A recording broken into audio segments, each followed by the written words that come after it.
আপনার মুখ থেকে আপনার সন্তানের শ্রদ্ধা উঠে যাবে, ভক্তি উঠে যাবে, আপনাকে সম্মান করবে না, শ্রদ্ধা করবে। বৃদ্ধ বয়সে বৃদ্ধাশ্রমে দিতেও আপনাকে ভয় করবে না যে আমার বাবা মা ছোটবেলায় যেভাবে চলছে, শ্রদ্ধা নাই। এই জন্য সন্তানের সামনে কখনোই একজন পিতামাতা অন্যায় দুর্নীতিগ্রস্ত কাজ করতে পারে না। যখন একটি সন্তান তার পরিবার থেকে নীতির শিক্ষা পাবে, তখন রাষ্ট্রের পৃষ্ঠপোষকতায় রাষ্ট্র যখন তাকে দায়িত্ব দিবে, তখন রাষ্ট্র তাকে একটা নীতির শিক্ষা দেবে। রাষ্ট্র তাকে বলবে, তোমাকে সচিবের এই মহান দায়িত্ব দেওয়া হচ্ছে, তুমি সব সময় মনে রাখবে রাষ্ট্রের প্রত্যেকটি সম্পদ জাতীয় সম্পদ। তুমি যদি রাষ্ট্রের একটি পয়সাও দুর্নীতি করো, রাষ্ট্রের একটি টাকার ভিতরে পুরো রাষ্ট্রের কোটি কোটি মানুষের হক আছে। যদি রাষ্ট্র থেকে 100 টাকা কেউ দুর্নীতি করে, এই 100 টাকা গোটা 18 কোটি মানুষের হক। এই হক নষ্ট করে একটা মানুষ হাসরের ময়দানে আল্লাহর সামনে দাঁড়াবে।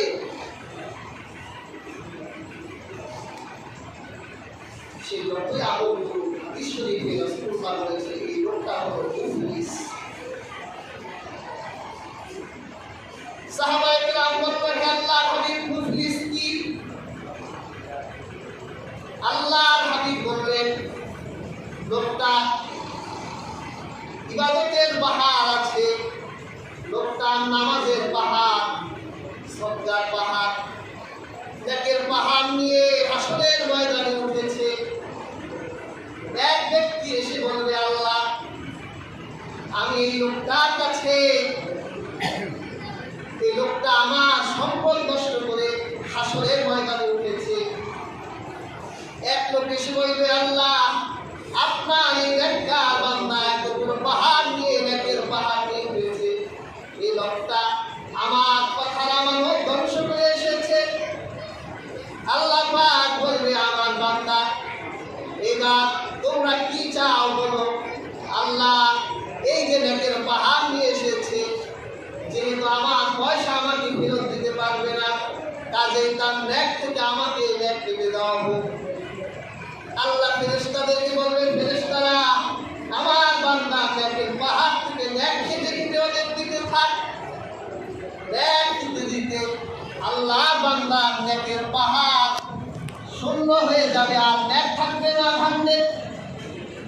আরেক ব্যক্তি এসে বলবে, আল্লাহ, আমি এই লোকটার কাছে পাই, এই লোকটা ঋণগ্রস্ত হয়ে আপনার কাছে এসেছে। আল্লাহ বলতে, এবার তো কিছুই নাই।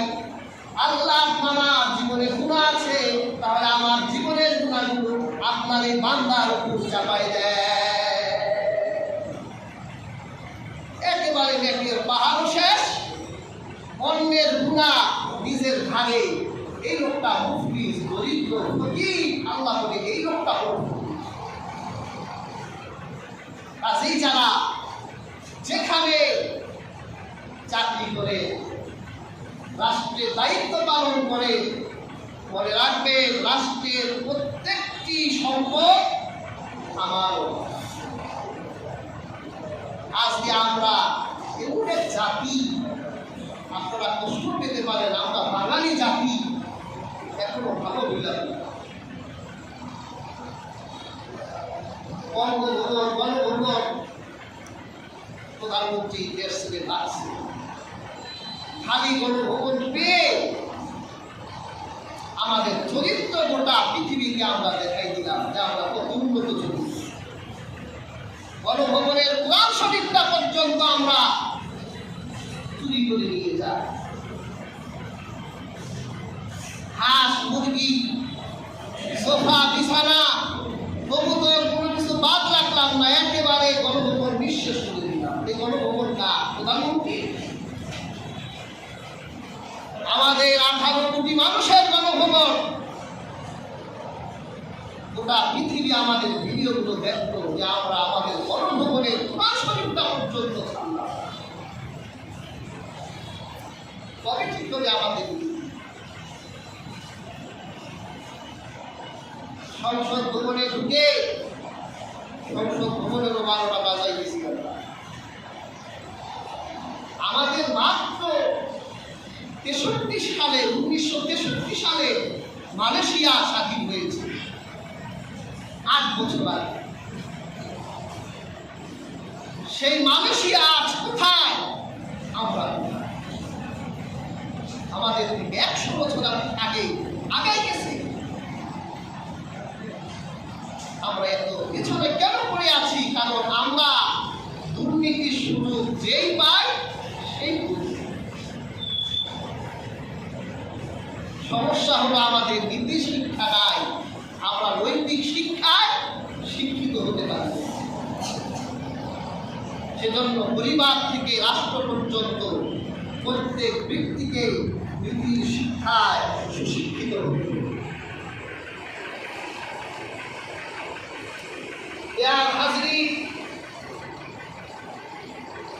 দুর্নীতি মুক্ত সমাজ গঠন করতে হলে আমাদের প্রত্যেককে হালাল এবং হারামের জ্ঞান থাকতে হবে, যে আমি যেটা করছি এটা কতটুকু হালাল এবং কতটুকু হারাম। আজকে আমরা হারামে আরাম খুঁজি, মনে রাখবেন হারামে আরাম নাই। এদেশে দুর্নীতিবাজ হাজার কোটি টাকার মালিক আছে, যে টাকা দিয়ে ঘুম কিনতে পারে না, টাকা দিয়ে ঘুম কিনা যায় না। ঢাকা শহরে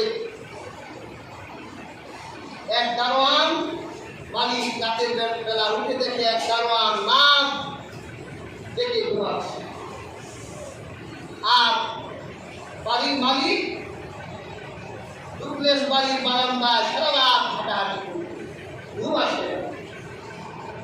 আর দারোয়ানকে বলতেছে, টাকা দিয়ে এত টাকাটা রাখলাম, এটা তুই ঘুমাস, সকালে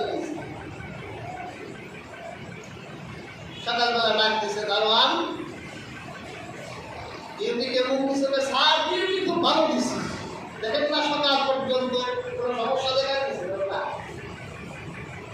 তা আমি তো দেখলাম তুই সারা রাত নাক দেখে ঘুমালি, স্যার আপনি করছেন কি?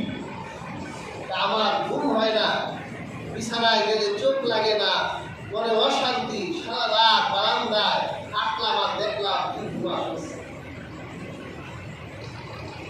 বিছানা কত দামি, জাসির কত নরম, ঘুম নাই, এই আরামে তার ঘুম হারাম। আপনি অল্প কামাই করে যদি হালাল হয়, দেখবেন হালালের ভিতরেই আল্লাহ শান্তি করে দিয়েছে। মাছ মাংসে স্বাদ আছে, শাকসবজিতে স্বাদ নাই। আপনি শাক খাইতে চান না, চিন্তায় থাকেন যেমনি হোক টাকা বড় ধান্দা করতে হবে, মাছ কিনা লাগবে, মাংস খাওয়া লাগবে। 50 টাকা লাল শাক কিনে সুন্দর করে খেয়ে দেখেন কত মজা। ডিম খান মজা, আলু ভর্তা খান মজা, ডাল খান মজা, ঘুমও ভালো, মনে একটা শান্তি থাকবে না। কষ্ট করে হালাল খাই, যাই খাই আলহামদুলিল্লাহ। আর মাছ গোস্ত খাওয়ার চিন্তা করে ওই স্বাদ ভোগ করে আপনি যখন পরকালে আল্লাহর সামনে দাঁড়াবে, আপনি জানেন এই স্বাদে একটু বিরিক্ষ সে আসলে ময়দানে আপনি পাবেন। হাদিসে আছে আল্লাহ পৃথিবীর সবচেয়ে সুখী মানুষকে জাহান্নাম থেকে উঠাবেন।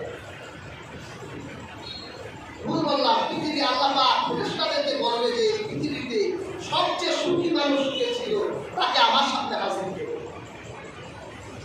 আর এই পৃথিবীতে সবচেয়ে দুঃখী কষ্ট যে পেয়েছে, তাকে আমার সামনে হাজির করবে। দুইটা লোক আল্লাহর সামনে দাঁড়াবে। আল্লাহ ফেরেশতাদেরকে বলবে যে আমার এই বান্দা সারা জীবন সুখ পেয়েছে, পৃথিবীর সবচেয়ে সুখী ছিল সে, তার